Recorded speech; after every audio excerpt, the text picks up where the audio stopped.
What do you think? Do you want to share your answer? Yes, ma'am. Probably still be like cavemen because we can talk to each other anyway, so we wouldn't know. Okay, so she said we'd probably still be like cavemen because we wouldn't be able to talk to each other. And she's right. Imagine if all that we have is stripped away. We don't have churches, we don't have restaurants, we don't have dentist offices, we don't have any of those things. All of it's gone because can we create those things without communication? Can we have a church without communication? No, right? The whole basis of a church is to communicate and communicate the message to the people, right? What about government? Will we have government if we couldn't communicate? No. We wouldn't have friends. We wouldn't have technology. We could go on and on and on and on and on, right? So if we strip all that away, we are kind of becoming pretty primitive at that point. Raise your hand if you've seen the movie Castaway with Tom Hanks. I know what it is. You know what it is? Okay. Raise your hand if you've seen the movie I Am Legend with Will Smith. Okay, so not that many people have seen either one of those movies. So Castaway, in the movie Castaway, Tom Hanks is on a plane that's, he works for FedEx. It's a FedEx plane. It crashes, and he ends up being the only survivor, and he's on a deserted island. He has to create his own, life at that point all over again. Shelter, food, water, all of those basic needs. Let me kind of switch over to this first slide. So, he's trying to create those basic needs here, and then he's trying to be safe and secure by giving himself shelter and those type of things. And then something happens in the movie. Do you remember what happens in the movie that's kind of along the lines of the belonging and love needs? Yes. So, because he was on a plane from FedEx, there was all these packages on the plane. So, periodically, packages will wash up to shore, and if he uses it, if it's of use to him, he'll use it. If sometimes it's of no use to him. One day, a package washes up on shore that's a gift, I believe, from like a grandparent to a grandchild, and it's a volleyball. And he kind of starts to walk around with this volleyball, and then as time kind of goes on, he starts talking to the volleyball, and then one day he is cutting something, and he cuts his hand, he's bleeding, and he picks up the volleyball and kind of chunks it because he's mad, and when he does, he puts a bloody handprint on that volleyball, and as he kind of looks at it, he's like, oh, kind of looks like a face, so this is the hair. And this is the face, and I somehow got purple marker all over my hand this morning. But he puts eyes and a mouth, and then he names it Wilson because it's a Wilson volleyball, and it becomes his best friend on the island. It's a volleyball, but it's his best friend because he needs to have a relationship. He's gone, at this point, he's been on the island a while. He's gone from kind of a normal sized man to a frail, overgrown hair, woolly man because he's been on there so long. He's starting to get a little bit delusional. He's not had the nutrients he needs, but we need to interact with other people. We need it. We think about quarantine, right? If you quarantined in the beginning the way we were asked to, and you weren't able to actually physically see people outside of your home, you probably felt that need for interaction besides just through a screen, right? And we still kind of have to deal with that. If during Christmas, if you weren't able to go see all of your family, or you didn't see any of your family but the people you live with, then you felt that need for interaction because it felt like it wasn't the same. I know our family, we got together a little bit with one side, all having to wear masks and kind of distancing and doing it different, and then the other side, my husband's side of the family, his mom came over, but she'd already been vaccinated at that point, so that was the reason she came over, and the rest of us, we Zoomed our Christmas, which was really sad, so those kind of things we've definitely been tested on this year. So this is kind of it's called Maslow's hierarchy of needs. If you've seen it before in other classes, it applies to a lot of different subject areas. But what it's basically saying is these are the basic needs we need as humans. And communication pretty much is woven through all of this. In order to get food and water and warmth, we communicate to get those things. Would we have to if we're on a deserted island? No, but we do. Safety and security, someone else gives those type of things. Being in a safe home, a safe environment, feeling secure, like someone that's taking care of us. Obviously, relationships are built in communication. Esteem needs is how you feel about yourself. And part of this class is us talking about how you communicate with yourself and the things that you kind of develop through your mind that come out in the way you communicate with other people. And then the last one is how you kind of earn your own potential, or what you rise to as you grow up. And that obviously comes from communication as well. So the point was for you to kind of see that we need it, because I think we take it for granted. Maybe this year we've appreciated it more. But we kind of get caught up in our own little ability to communicate all these different ways. Think about in one session, you could be having a face-to-face conversation, texting someone, and maybe even FaceTime. You know what I mean? Like we can communicate in a lot of different ways all at the same time because of technology. So I think we take it for granted. Your first question on your notes is what is communication? So write this down. It's not on this slide. It's the process of turning ideas into messages. The process of turning ideas into messages.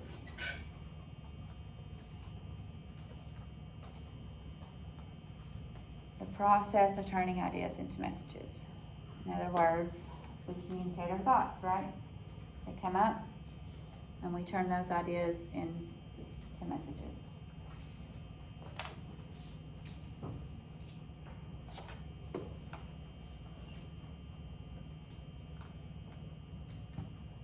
Okay, so on page 6 in your book, it talks about, and if you're online, then you've got the link to the page, to the chapter. But it talks about how communication is important in our daily life. Socially, academically, civically, and through our choices that we make. So what is it basically saying about communication from a social standpoint? Why is it important?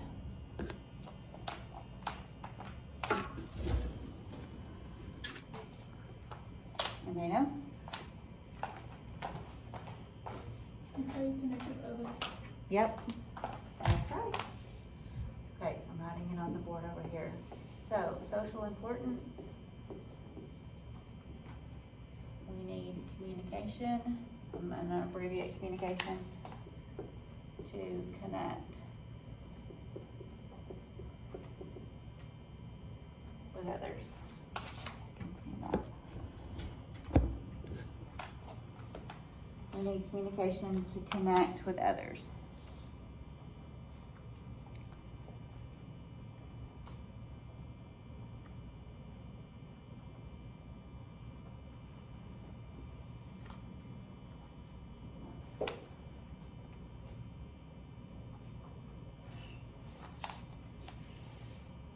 Okay, what about academically?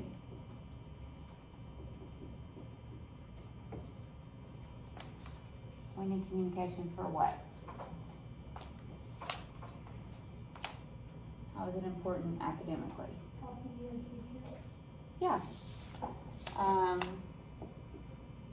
Without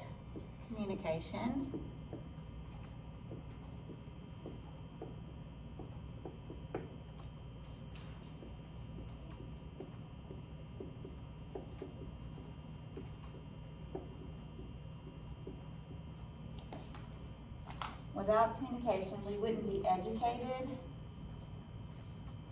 or learn. In other words, communication allows us to be smarter.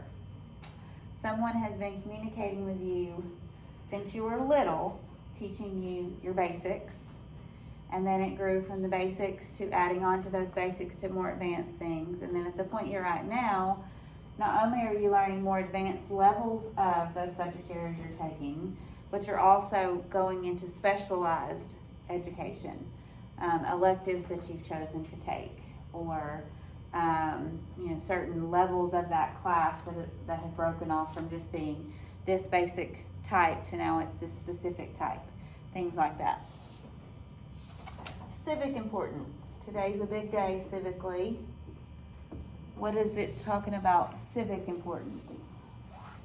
Communicating with like the town and society. Okay, government, society, things like that. So, for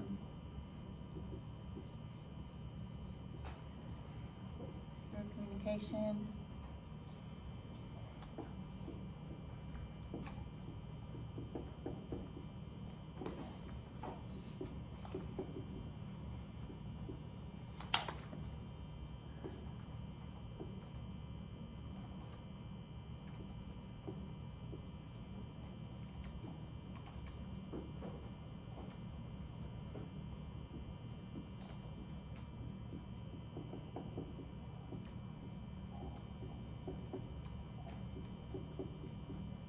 Through communication, we have built a society and can grow as a community, country, etc. So communication has allowed us to build a society. It's given us laws, it's given us government, it's given us rules.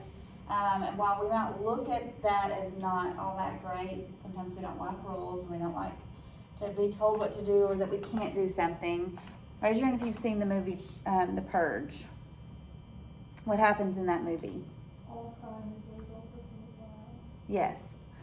There are no consequences to committing a crime for 24 hours. What happens as a result of that being lifted, those consequences being lifted? May I remember? Do what? Yeah, lots of people die. Is it still functioning as a happy society and people are, no, it's chaos, right? People are worried about their lives. They feel unsafe. They don't have that security we just talked about, because people don't have a consequence to what they do. So therefore there's all types of danger happening around them. So while we might be frustrated with the fact that we can't go as fast as we want to down Prince Street, without those types of parameters, people would obviously not fall. We could be in danger. Somebody could go 100 down Prince Street. Obviously, people would be in danger because of that, right? So seem like they're annoying, but they're there to protect us. Choices, the final part.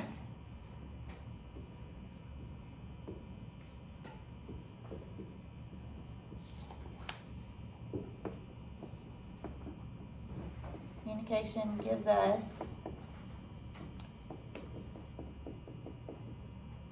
the ability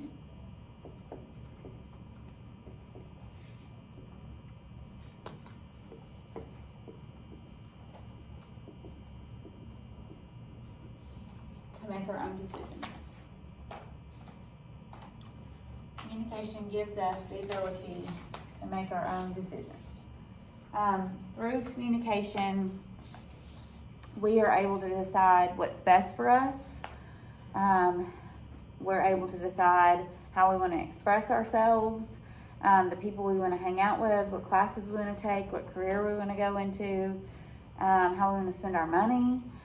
We all obviously are in a very freedom-filled society, so that helps, but we are able to, because of communication, we make our own decisions. Sometimes those decisions have consequences, and we go, oh, that was a bad decision. I need to redirect my path, or I need to find a new group of friends, or I shouldn't have taken this class. I didn't end up, I thought I was going to really love this art class or this construction class or this child development class or whatever, but I actually don't think it's my interest anymore. But that's because you have the ability to communicate. You're learning, okay, well, next semester I'm going to do something different because this was not a good fit for me or whatever. So communication gives us that. We're making them sick rolling it around like this. Okay, can I move on to the next slide? Okay, so this is broken up into 2 sections, and I changed your notes from first period to make it easier to type. So don't type anything just yet, because I want to kind of focus on one side versus the other. Let me get my...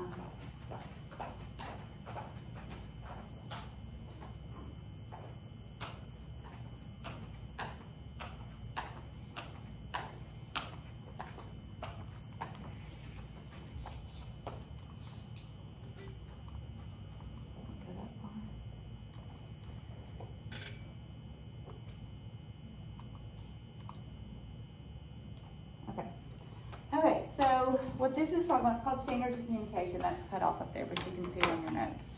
So when we communicate, we have certain standards we're kind of abiding by through communication.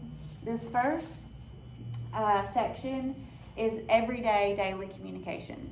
You don't probably realize it, but when you're communicating with other people, you're typically putting these together, especially if it's a conversation that you're trying to put thought into. So imagine that you and your best friend are in an argument. You've been upset for a long time, and you've decided it's time. We need to talk because this is going on for too long. So as you're kind of thinking through that conversation, you may not realize it, or probably haven't realized it before, but these are the standards you should think about. If you aren't doing it, then you're probably going to end up having a big miscommunication happen. But you want to kind of think about yourself, the listener, the occasion, the task. So what does that mean? So if you're going to think about yourself, first you're going to think about, what do I want to say? You can type that. What do I want to say? So this has been bothering me, and this is what I'm going to say to this person when I go to talk to them. You're first kind of putting those thoughts together. Okay, what do I want to say? The second thing you're going to think about for the listener is, how do I want to say it? So I know what I want to say, but I need to think about that person specifically. How does my best friend, because that's who it is in this scenario, how do they typically react? Are they going to get angry? Are they going to be defensive? Are they a super sensitive person, so I need to say it a certain way to not hurt their feelings? What do I need to do with my words, or how do I need to say my words so that this conversation goes productively? The third portion you need to think about is the occasion. So where am I going to say this? When am I going to say this? And how I'm going to say this. By the way, notes are for points. So just so you know, we will turn these in when we're finished. So how am I going to say it, when, and where? Do I want to talk to them at lunch? Is it something I need to talk to them in private? Do other people need to be involved? Is this a texting conversation? Is it a phone conversation? We kind of have this society rule that we don't talk about things. You don't break up with somebody over text message, right? Everybody knows that. But that doesn't mean it doesn't happen. But also, have you ever noticed that sometimes texting difficult conversations can be better? You may know, anybody have some reasons why it can be better? Do what? Yeah, because you're typing it out, right? Before you hit send, you can go back and, oh, let me take that out. Oh, that may sound like this. You're not just letting it fly out of your mouth, right? Yes, ma'am? You're not seeing their facial reaction, because like the way their faces can influence what you're saying, that's what you don't want to hurt their feelings. Right, or let's say they roll their eyes at you, that can make you more heated, right? So you're getting your words out without their interference, which we're going to talk about your interference in this chapter too. That's a good point. Downsides of texting a heated or conflict situation. The other person can misinterpret what you're saying. Yes, because we don't have emotion, right? We may try to put it in there with emojis, but it can easily still be misinterpreted and be taken as sarcastic. You probably all have a friend, and you may be that person who's not very good at texting, meaning that they're very straightforward in text. I have a couple friends like that sometimes when I read their response, I'm like, this sounds so rude. And then I've just started to know, like, that's just how they text. I'm a very, like, exclamation point and a smiley face. And when everybody feel, I'm not being, I'm an over texter in that way. Some people are just trying to get the point across. Or in a hurry. I have also noticed this year, because emailing is so much more prevalent, it's one of my biggest ways that I communicate with students, where before it didn't used to be.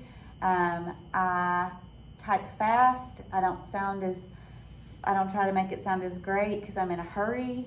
And then I'll throw a smiley face at the end so they know I'm not trying to be rude, but I'm in a hurry, if that makes any sense. So I try to let that, but I mean, again, I could be received as being rude because I'm in a hurry. So we just don't know.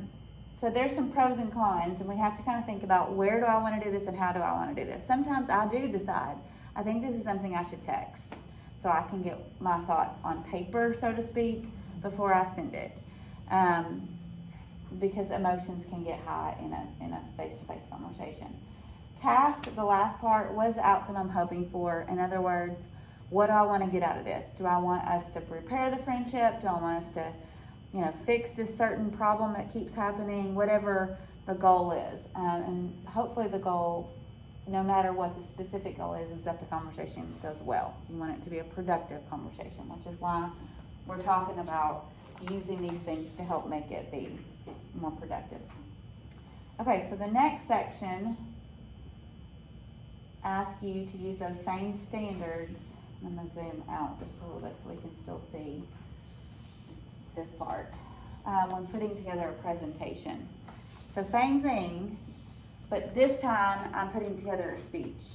Okay, and I'm going to use these to help me put it together. First, I'm going to start with myself, and that means I'm going to figure out what I'm going to talk about. So what's my topic? Choosing a topic. That is you thinking about yourself. Let's say that I say, I want you to give a speech on something you're passionate about. Well, I've given you the subject area, but you've got to figure out what you're passionate about. You've got to choose your topic. Okay? Then you're going to think about, who is my audience? Who specifically am I going to talk to? Let's say on Monday, I say, okay, you've picked what you're passionate about, you've written the speech. Or you've written the speech generally. But on Monday, I want you to go speak to a group of kids at Ida Burns. Let's say 3rd graders at Ida Burns. On Tuesday, I'm going to send you to Carl Stewart, and you're going to speak to a group of 7th graders. On Wednesday, I'm going to send you to the junior high, and you're going to speak to a group of 9th graders. Is your speech going to stay the same from Monday to Wednesday? No, Why? because you're gonna have different audiences with different maturity levels. Yes, different maturity levels. What else is different between those audiences? They all like the same things? No, their interests are different. What's going to hold their attention is different. Their attention spans are different, right? As we get older, we get a longer attention span. So with the 3rd graders, I'm going to probably be more interactive and get them up, get them moving, break it up into smaller pieces, things like that. Who am I talking to, and how do I need to make this presentation work for that group of people? My subject is never going to change because this is what I'm passionate about, but I'm going to have to make it work for each group as I go through. The occasion is, where am I speaking? When am I speaking? What type of event is this? It's also in public speaking, trying to make sure you have what you need. Not walking into a room and assuming that you have the technology that you need. I had a group of psychology students last year that asked in the spring if they could come and present. They were from UCA, and they emailed me and said, can we come and present to your classes? It was a project they had to do for their class. But whenever they came, they didn't ask me if I had a projector or a screen or anything like that. And I can't remember what they didn't have, but whatever they had, we had to do something different to be able to make their stuff work, because maybe their computer wouldn't work to my stuff, so I had to use my own, which was not a big deal, but that's something that going into that kind of situation, they should just say, hey, this is what we're gonna need. If you don't have that, what can we do to try to, fix that so that we can do what we need to do. So thinking about where that's actually happening. Are you gonna have a microphone? Do you need a microphone? Are you gonna be on a stage? Are you in the lecture hall? Are you in here? Giving a speech in here versus the lecture hall, which we will go in the lecture hall for some of our presentations, and you'll see the difference. It's a bigger space, which is great, but you actually have less room to move because you have to stay close to the screen. Like in here, you can just tap the screen, and there you can't tap it. You have to use it through the computer to change the slide. So you have to stay right next to that lectern the whole time. And that kind of changes how you can present. Task is what's the goals for the audience with the speech. What do you want them to get out of this presentation from what you have told them? What are you hoping they walk away with? Okay. I need to zoom out. Okay, so you should be somewhat familiar with this communication model because not only have you answered the questions from chapter 1, but then we did the assignment where you had to identify the people that were speaking, or the cartoon in that for the communication model. The order is different. I need to change the slide. I actually put it in the right order on your notes, and it's in the wrong order on the slide, so I'll have to make that change. But the sender, who's the sender?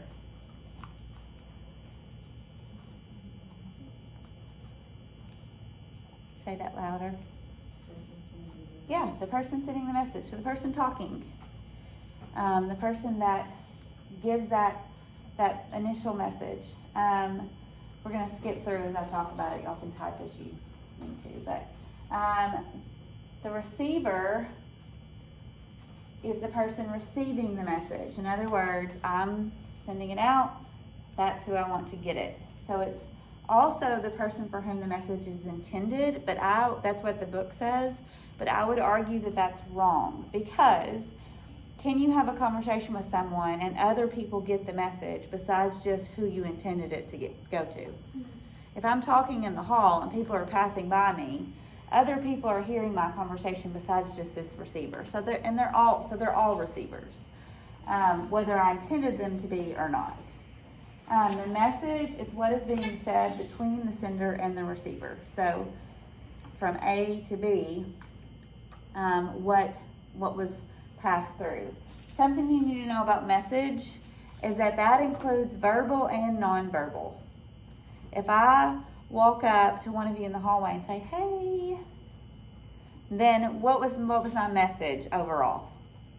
Pretend you saw my face and I was smiling. Hey. What was my message overall? What are you going to walk away thinking Miss Wilson was saying to you? Hi, and I'm happy to see you. Do I seem happy to see you? Okay. What if I walked up to you and I was like, "Hey"? What would you walk away with? What would be the message you would get? I'm not very happy with you, right? Did my words ever change? No, my verbal was the same both times. But my nonverbal completely changed the message, because the first time I was smiling and waving, the second time I was rolling my eyes in my head. And that made the message totally different. So it's not just the verbal part, it's the verbal and the nonverbal that make the whole message. Channel is how the message is transmitted. So did you see that? Meaning that it was face-to-face conversation. Did you hear it on the radio? Did you read it in a book? Did you see it on a billboard?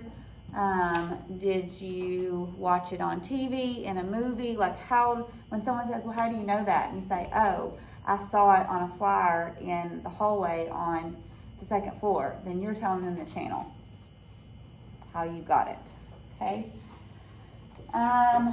Feedback is their response to the message, how they respond. And that can also be verbal and nonverbal, right?